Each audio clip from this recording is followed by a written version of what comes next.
Hey everyone, welcome to the Manual of Attentive Music. So today we're going to put up a board with cheap pedals that have a lot of quality and that is going to let us gig and record very easily. So yeah, let's see if these cheap pedals can do that. I tried to make this the cheapest board possible but still retaining a lot of possibilities of sound. So I want this board to be cheap.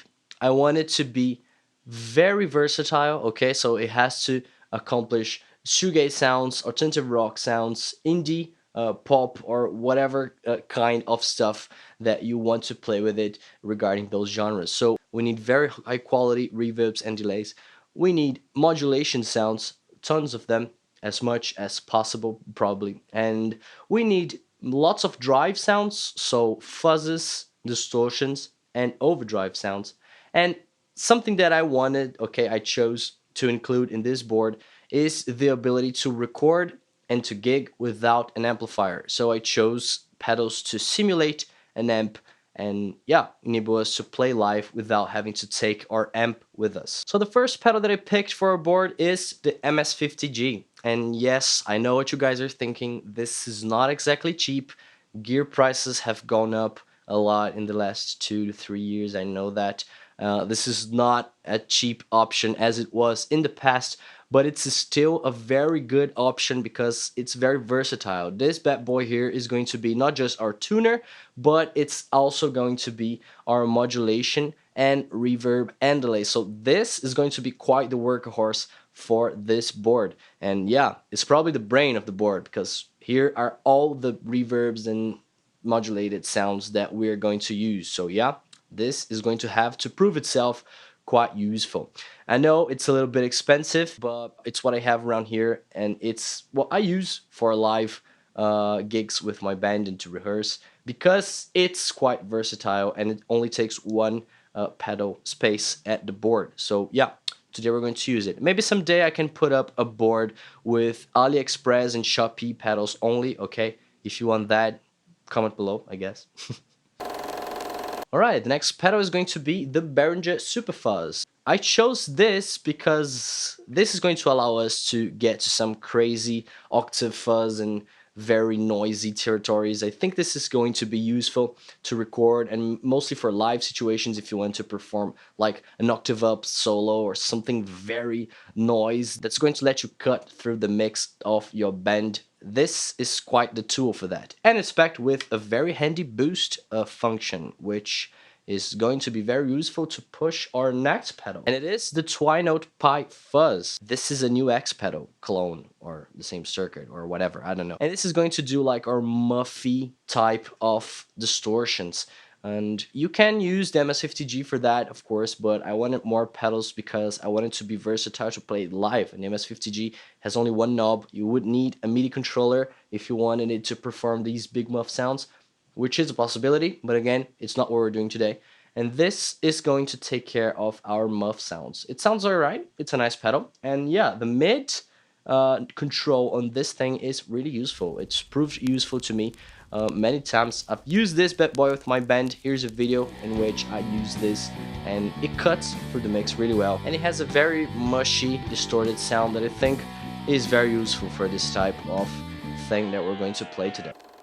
Oh, here's a little something that I forgot to tell you guys about the MS50G. You can replace the tuner with other cheap tuners like this. This is the Mower baby tuner, sorry. And honestly, I don't know, the quality of the tuning here is about the same. This is a little bit more stable, but it would mean more dollars on our pedal board, so I'll stick with the tuner on the MS50G, okay, just for pricing purposes. And that's it. Yeah, goodbye, thanks for watching. Okay, now I decided to put up a board that would mean freedom from amps, so we can play and gig and record without bothering other people with noisy amps and, you know, and not driving around with very heavy amps and stuff like that. So I've included another AliExpress pedal, which is the Flamma FS06. It's the preamp pedal. It's packed with 7 models of amps that we can choose. All of them have a clean and a dirty channel, and all of them are digital models of the amps they're trying to model. So you can save presets and stuff. It's a very useful pedal. So that's the reason why I decided to try it out in this scenario we are about to dive into. And this has nice cabinet emulations, but I decided to include another pedal, again from AliExpress, and it's the Flamma Cab FS07. It's a stereo pedal. You can emulate two impulse responses. I've used this quite a lot for rehearsing and gigging with my band to try it out. And yeah, this is quite the workhorse. It comes with 11 standard IRs, but you can load your own here. But for the purpose of this video, I'm going to use the standard IRs, all right? Something I forgot to mention, the preamp FS06 can also offer distortion if you need that. So yes, I'm going to use that mostly as an overdrive, all right? Because we only have fuzzes on the board, so I'm going to use the FS06 as an overdrive pedal. Alright, now we're getting into a completely optional territory, okay? I've included two AliExpress DI boxes in this pedalboard because taking these two wherever you go would mean that you would be completely prepared to face a scenario in which you're not gigging with an amp, because, you know, DI boxes are very important to make your cables travel long distances and to correct impedances between your instruments impedance and the mixing desk or audio interface impedance. So yes, this is also good to record, all right? It's not completely necessary to record home, something like that, but I do recommend that if you are recording DI, you need a proper DI box, okay? I do recommend that. Many professional producers do. These are very cheap. I bought them on AliExpress as well. So bought two of them so we can use two cabs at the same time. And yeah, let's see how it goes. Let's see how these sounds.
there you go. How do you like these pedals? Would you change something in this board? Well, I do think that they perform quite well with the band and in a shoegaze alternative rock context. I would change some of them. I mean, if I had the budget to go with fancier pedals, I would. Mostly the Twinote pipe fuzz. It sounds alright, okay, but it's me. It's not the pedal. It's me, okay. I like Big Muff style pedals, and that's not a Big Muff. I mean, it's a distortion pedal and sounds good. The problem is definitely not the sound of the pedal. I just would prefer to have something Big Muffy type of pedal, but that's just me. And also, I think the DI boxes, I mean, they do work for live situations, but to record, I would consider picking up something a little bit more expensive. The quality of the XLR socket is pretty important as far as I've got to know, okay? And I've tested it comparing like these cheap DI boxes with a more expensive DI box that I have here at my recording space, and I do feel a difference, okay? So if you have the money to go for like more high-end DI boxes, I would definitely recommend you do that. But regarding the amp models and like the sound overall, why not? I mean, it sounds great, and I would definitely use these pedalboard for live gigging. And if I didn't have better pedals, why not use these to record? I mean, it sounds great. Technology has got so far and advanced. I think there's never been a better time to play shoegaze and to record music on your own. What do you think? Let me know in the comments down below. Thanks for watching. I hope you enjoyed this. And yeah, hope I see you next time. Goodbye for now.